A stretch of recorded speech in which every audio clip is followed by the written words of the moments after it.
Hey guys what's up, कैसे हो यार तुम सभी लोग। अब जैसे कि हमें पता है कि 2 हफ्ते हमारे जेईई एडवांस 2023 में रह गए हैं और आखिरी के 2 हफ्ते में बहुत सारी चीजें ठीक करी जा सकती है। इसीलिए मैं अपने एक फ्रेंड को लेकर आया हूँ। बहुत ही स्पेशल फ्रेंड है यार, मेरा बचपन का दोस्त सक्षम रोहेला।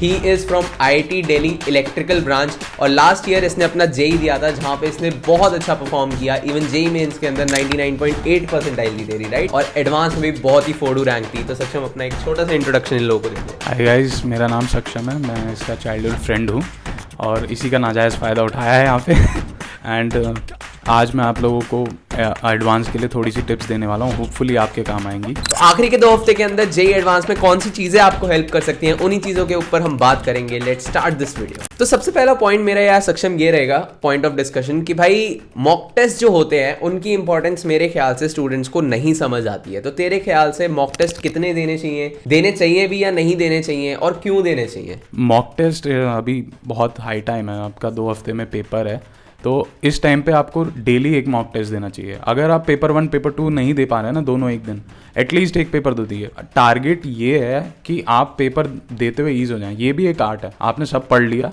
बट उसके बाद कैसे आप परफॉर्म कर पाते हैं ना, कैसे प्रोड्यूस कर पाते हैं अपनी नॉलेज को, तो ये आप पेपर दोगे ना जितना ज़्यादा मॉक्स, तो वो परफेक्ट होता जाएगा। मैंने खुद भी ये अपने पे अप्लाई करा था और मेरे ख्याल से ये अच्छा रहता है। तो अगर आपने अब तक मॉक्स देना चालू नहीं करा था, अब चालू कर दीजिए, अभी भी 2 वीक्स हैं, प्लेंटी ऑफ टाइम।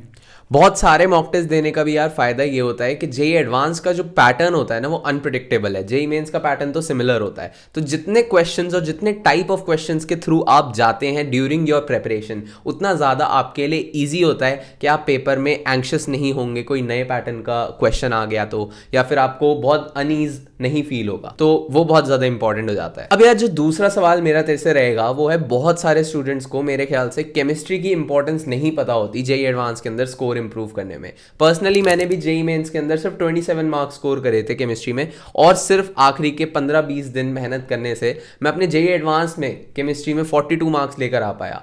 तो यार केमिस्ट्री में ऐसे कौन से इंपॉर्टेंट टॉपिक्स है जिनमें लास्ट में ये लोग फोकस कर सकते हैं और उससे अपने मार्क्स भी इंप्रूव कर सकते हैं?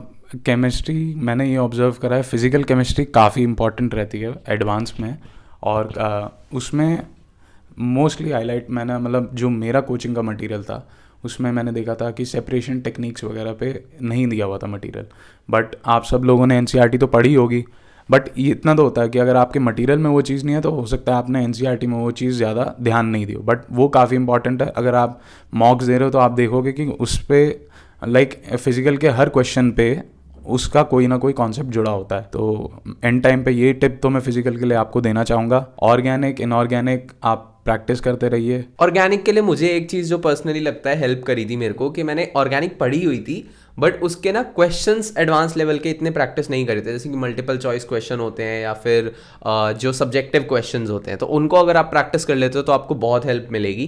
जैसे मैंने तो पर्सनली हिमांशु पांडे जो बुक थी उसका लेवल 2 सॉल्व करके देखा था, तो मुझे थोड़ा सा हेल्प मिली थी। और अगर किसी के पास ये बुक हो, अभी परचेज मत करना फालतू में, ठीक है? अगर हो तो उसको प्रैक्टिस कर लेना, कोई बुराई नहीं है। तो ये तो हमारी केमिस्ट्री की बात हो गई, बट फिजिक्स भी एक ऐसा बहुत इंपॉर्टेंट सब्जेक्ट हो जाता है जो कि हमें काफ़ी हेल्प करता है एक अच्छे स्कोर की तरफ जाने की तरफ। तो what will be your tips about physics? Physics के लिए मैं यही टिप दूंगा कि इस टाइम पे ज़्यादा नंबर ऑफ क्वेश्चंस प्रैक्टिस करने का मतलब है नहीं। आप मॉक दे रहे हो, वो मैंने बोला है आपको, तो वो प्रैक्टिस हो जाएगी आपकी सॉल्व करने की, लेकिन आप फिजिक्स रिवाइज कर सकते हो क्वेश्चंस के थ्रू।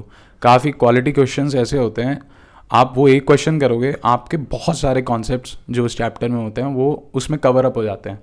तो होपफुली वो क्वेश्चंस आपने मार्क करे होंगे, अगर आपने पहले करे तो उन्हीं क्वेश्चंस को दोबारा कीजिए और आपका कॉन्फिडेंस भी बिल्ड होगा काफ़ी इससे।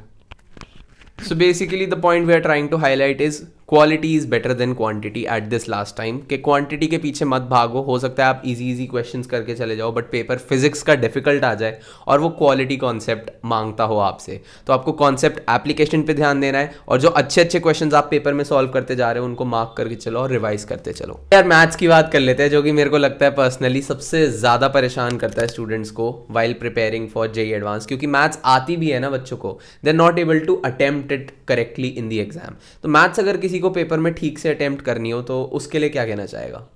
मैथ्स के लिए मैथ्स पढ़ने के लिए तो कोई टिप्स नहीं दे सकता, बट मैथ्स कैसे पेपर में अटेम्प्ट करनी है जो मेरे हिसाब से सही तरीका है वो ये है।